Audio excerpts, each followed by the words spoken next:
السلام عليكم. وهو توقيت مباراة المغرب والنيجر في الجولة السابعة من تصفيات كأس العالم 2026 التي ستنظم بأمريكا. والقنوات الناقلة لهذه المباراة.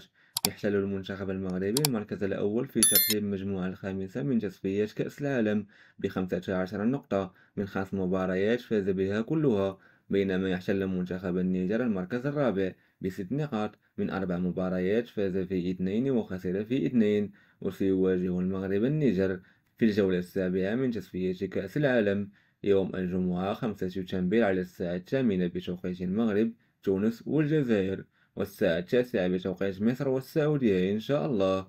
وستنقل أطول المقابلة مباشرة على قناة الرياضية والقناة الأولى والقناة الأمازيغية، وأيضا قنوات ACC السعودية. فرجة ممتعة.